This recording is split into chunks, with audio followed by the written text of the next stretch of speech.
Hello guys!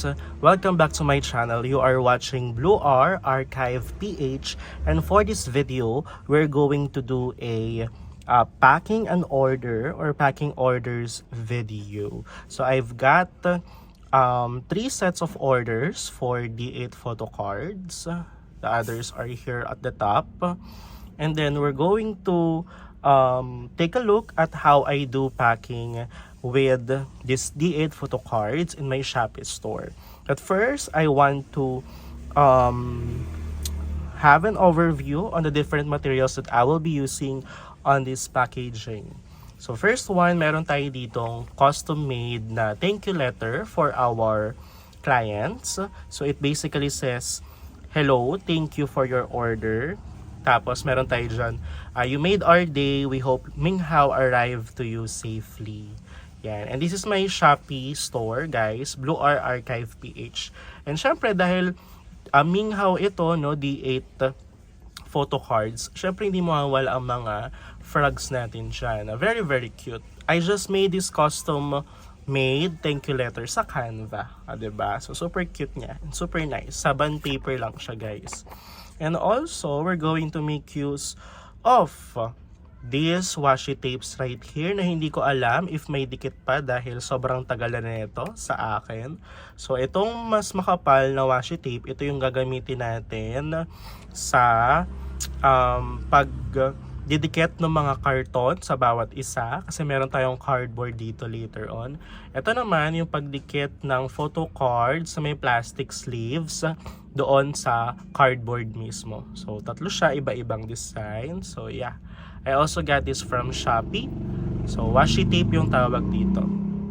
Ayan. So, lagay lang natin ulit. Also, I have printed out custom-made stickers for my clients. So, sticker yan. So, let us take a look at the designs. Yan. Very cute si Minghao dito. May panda. Meron tayo dito na naka, siya, bird's eye view. Yan. May maliit rin siyang version. This one. Yan. Tapos, very random photos lang ni Minghao.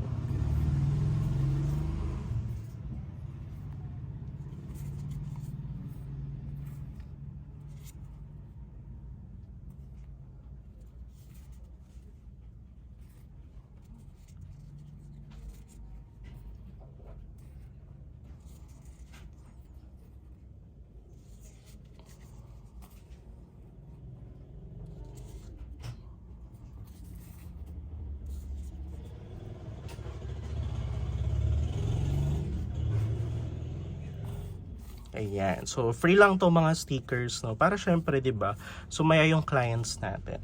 And also, may freebies din tayo ng mga papochi na mga candy dito for our dear clients. Yan, sa mga umorders natin. Free lang din yan. Okay? And then, syempre, dahil wala pa tayong guys, yung parang ganito. Pakita ko sa inyo. Wala akong nabiling ganito. And syempre, medyo mahal din ito. Yan. So, ang gagamitin natin for these 3 orders ay cardboard. Yan. So, ito nabili ko lang sa National Bookstore. Tapos, I just made several pieces with 5.5 inches by 5 inches na dimension. So, dito natin ang gagawin natin later on. So, ito yung photo card. Ididikit natin gamit yung washi tape. Tapos, ilalagay lang natin siyang ganyan. Tapos, yung mga gilid niya, isi-seal din natin ng washi tape. Okay, para talaga, hindi malulukot yung ating photo card, tapos hindi rin siya lalabas dun sa kanyang packaging. Okay? Ayan, para dumating ng maayos sa ating buyers. Dahil 3 yung order natin, guys. Itong isa, ito yung kanyang in-order. Itong photo card na to ni Minghao. Papunta ito ng Tuguegarao. So, gusto natin na yung photo card na ibibigay natin sa kanya, ganito pa rin yung itsura from Metro Manila to Tuguegarao. So, double sleeves to, guys. Double plastic sleeves. So, pakita ko sa inyo. Yan.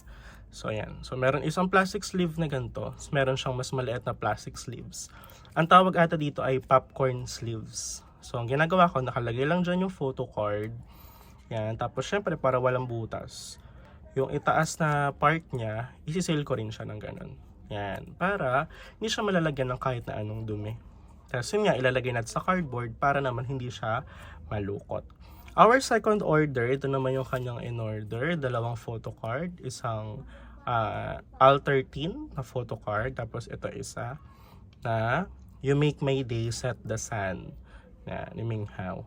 Tapos, 2 yung order niya.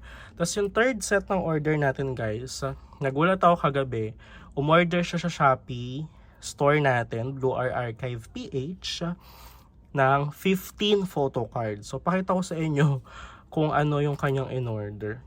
So, nagka-chat rin kami dun sa Shopee. And then, based sa chat namin, I think she is Chinese. Yan, living in Makati. So, kaya siguro bias niya si Ming Hao. Diba Chinese din si Ming Hao? So, ito yung mga order niya. 1, 2, 3, 4, 5, 6, 7, 8, 9, 10, 11, 12, 13, 14, and then 15. So, a total of 15 orders. So, ayan. So, maraming freebies to pag ganyan. So, umabot ata to ng 3,000 pesos yung kanyang order. So, ayan. So, lilinisin ko muna lahat ng materials natin na gagamitin. And then, papakita ko sa inyo kung paano tayo magpapack ng order for my dear clients. So, for our first order, ito lang, isa lang yung kanyang order, di ba? So, para medyo mag-match sa vibes ng kanyang photo card, ito yung mga napili kong freebie stickers sa kanya. Yan, ilalagay na rin natin sa loob ng cardboard yan. So, medyo black and white na Ming Hao stickers. So, the first thing that I need to do is, ilalagay natin. So, pag ganito ba, mag-match ba siya? So, gusto natin na ma-seal ng maayos yung kanyang photo card, guys, ha? Para hindi siya malukot. At sabi ko nga kanina, papunta pa ng Tugigaraw ito. So, yan. So, fast forward na natin, ha? Okay, let's go!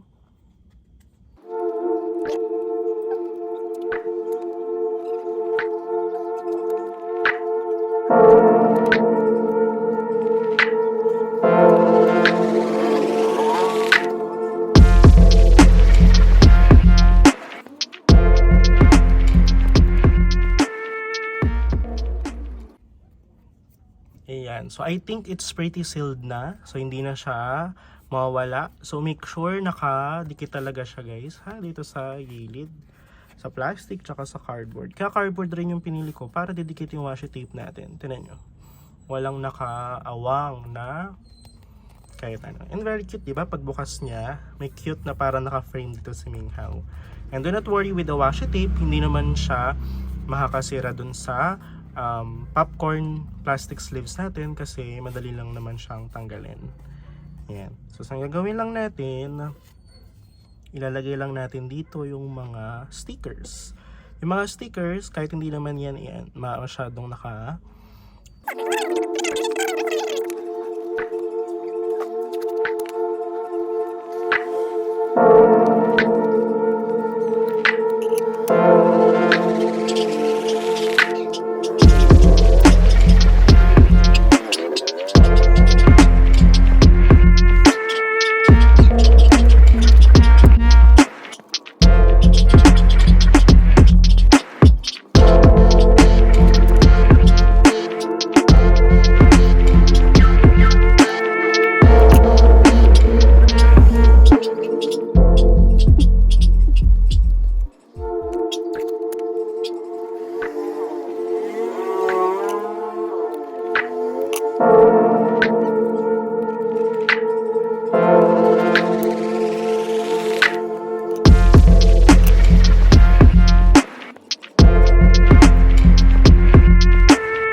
So, kita natin guys. Sealed na yung dito niya.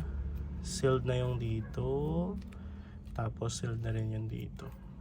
Kasi ang gagawin natin after preparing all of these, yan. So, ayan. Kalagay lang natin siya ng note dito. Na, ganyan.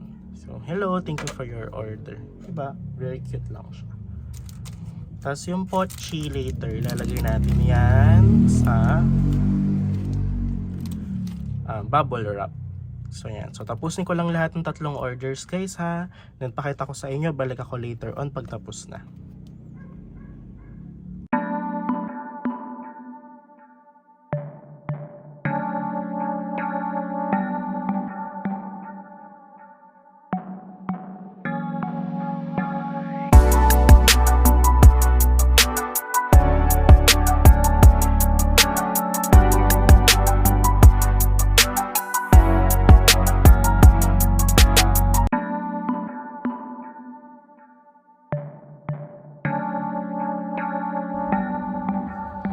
So, ito na yung final product natin guys. Ito yung first order natin. Ito yung second order. Tapos, dito naman para sa ating yung marami orders. Yan. So, 4 yung nagawa nating cardboard para sa kanya. So, total of 15 photo cards yun nandyan. So, yan. So, tapos na natin siya. Ngayon, i-finalize na natin. Ilalagay na natin siya sa bubble wrap para maayos na maayos at talagang hindi siya malulukot. Ano man ang mangyari, hindi siya mababasa. And sa loob rin ng bubble wrap, dun din natin ilalagay yung pochi. Let's go! So this is our final product guys. I hope you have enjoyed our video. So nilagyan ko lang ng mark no, ng 1. Ito yung isa lang yung order sa loob. Ito yung dalawa yung kanyang photo card sa loob. Tapos may bubble wrap na tayo guys. Tapos ito naman yung 15 orders yung kanya. Tapos nandiyan yung mga pochi-pochi natin sa loob ng bubble wrap. I hope you have enjoyed this video. See you in our next video. If you want more K-pop content, reaction videos, and packing orders like this one, please like this video and subscribe to my channel. Again, this is Blue Archive PH. Bye-bye!